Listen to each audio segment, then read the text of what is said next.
What are your impressions 3 weeks into fall camp? It's been good. I mean, it's been a good learning experience for these guys. I think we're asking them to have a football IQ they haven't been asked to have in the past, and so it's been a good experience. But they're picking it up well and doing some really good things. What's your expectations of Tony Brooks-James? Where does he need to? What are his strengths and where does he need to improve?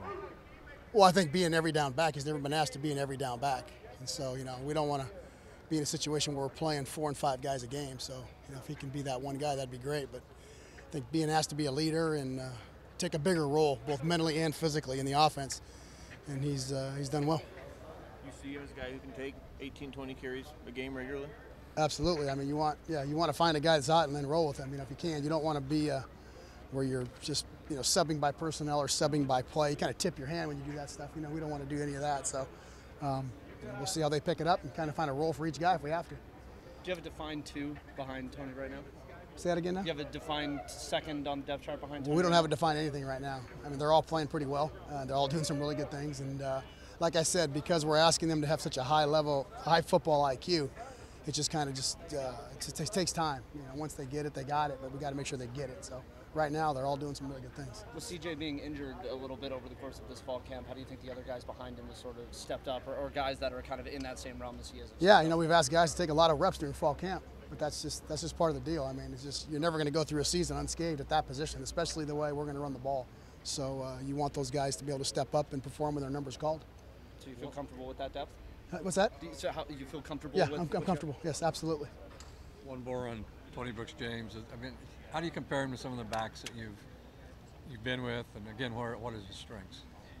Well, I've never had one that fast before, in my career, so that's a strength, and obviously when you could take a ball and at any minute go 100 yards, 90 yards, that's unique, So, I mean, his strengths are how well he's been a great leader, and he's kind of took on the role of, trying to be the guy, and he's done some really good things. His from spring to now, he's came light years, and that's kind of what we're looking for out of him.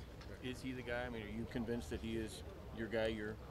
No, I mean, it's just wide open right now. I mean, it's just too close. I guess it's too close to call. They're all doing good things. They're all playing well. They're all practicing well. We grade everything they do. Every practice is graded like a game, so we can kind of define their roles. But right now it's just it's a wide open shot, and we'll see what happens next week. But somebody's going to be the guy. Somebody, I hope so.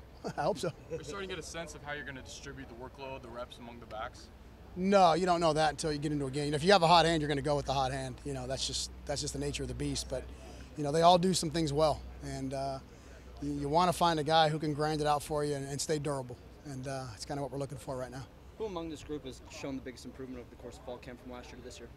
Well, I wasn't here last fall camp, but from spring to now, Cyrus has had a really good fall camp. He's been asked to carry a big load, with our numbers being down, and he's done a great job. He's a physical kid. He's a smart kid. He gives you everything he's got, and that's all we can ask. Have you guys had a chance to even take a peek at Bowling Green yet, or you're still focused on?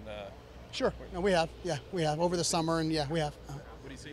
Good. I mean, good. You don't know. It's a new D coordinator, so you're just kind of looking at his track record, his past. But football is football. Bottom line, you got to line up, you got to block, you got to run, you got to tackle. So no matter who you're playing against, obviously you want to get some sort of head start. But bottom line is you just got to do those things well.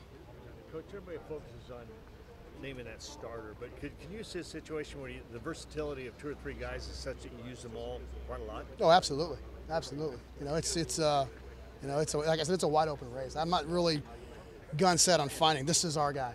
Now, if somebody steps up and takes on that role, great. But as far as we go, it's just whoever can produce and do what we ask them to do in a certain role, we'll take it.